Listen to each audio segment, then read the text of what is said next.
Seen him before, you see him again. Peter Alexander, welcome to the program. A global food security lecturer at the University of Edinburgh, currently in the Austrian city of Vienna. Peter, thank you so much for your time. I just want to read you a small quote from the World Food Programme last year.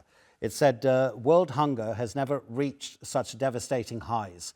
From the eruption of new conflicts and the escalating impacts of the climate crisis to soaring food and fuel costs, nearly 350 million people around the world are experiencing the most extreme forms of hunger right now. That's more than 50 million fewer than are facing food insecurity this year. But still, it's clearly a crisis. Yes, it is. If we look at this in a sort of more historic perspective, for a number of decades, we were seeing reductions in sort of undernutrition as we focused on, post Green Revolution, focused on production, and that drove a sort of a reduction in the number of people who were malnourished globally.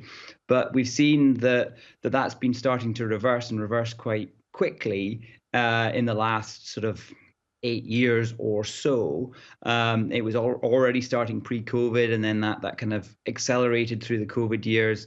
And now the sort of a combination of rise of extreme weather events, more frequent and more severe extreme weather events, high or levels of conflict, and economic shocks has all sort of combined to sort of see much higher levels of acute hunger and malnutrition. So this is where we sort of had the sustainable, the Millennium Development Goals and the Sustainable Development Goals of eliminating hunger. Providing healthy diets for everyone is something that's looking further and further away, unfortunately.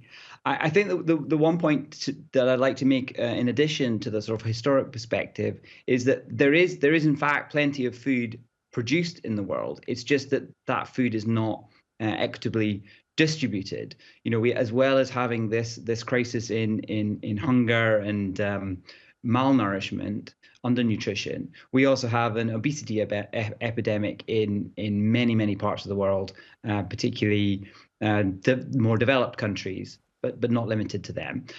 So we do have to think about both what we eat, how much we eat globally, and think about how we can have a system that's more equitable in the distribution of the food that's available. Yeah, Peter, let's examine that particular angle for just a moment. If there's enough food to feed every single mouth in the world, but the food can't get to where it's needed to get to, what's the problem here? I mean, logistically, we know that humans can move huge amounts of products anywhere they want.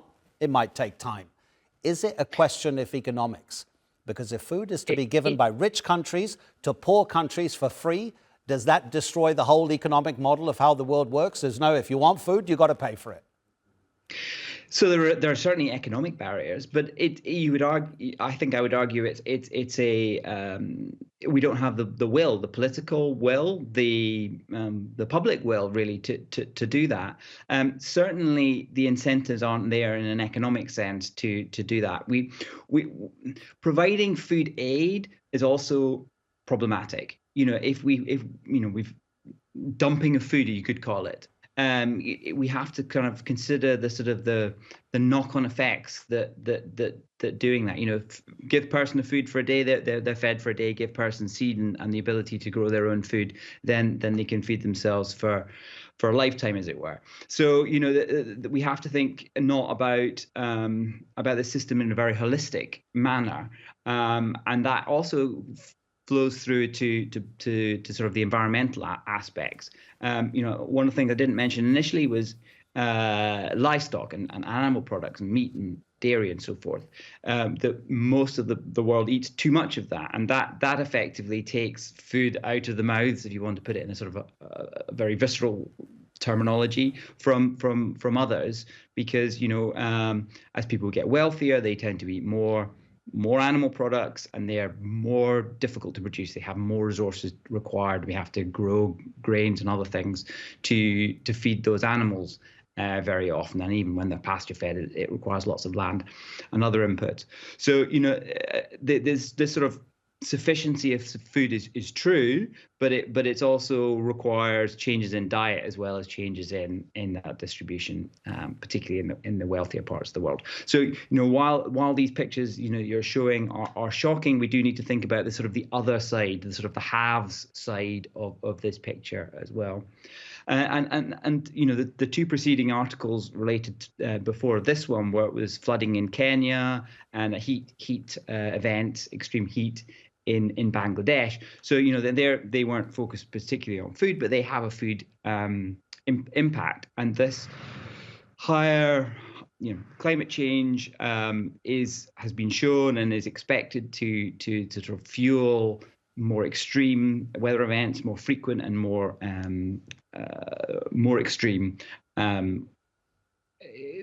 events, and that obviously has an impact on food production, and that's primarily felt in terms of the price of foods.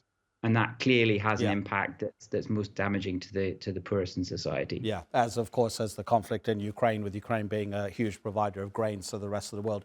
You've kind of answered a little bit of the question about the climate crisis. Well, obviously, there'll be more to examine in the years to come. Briefly, finally, if you don't mind, Peter, when you look at the list of countries that are most food insecure, they almost always invariably have a problem with governance, or they have some kind of violence within the country. It's quite clear that at the moment, the main driver seems to be, as the UN is indicating, apart from the climate crisis, conflict. In other words, this seems to be man-made, this problem. Well, yes. I mean, it's certainly man-made, as I was trying to stress before.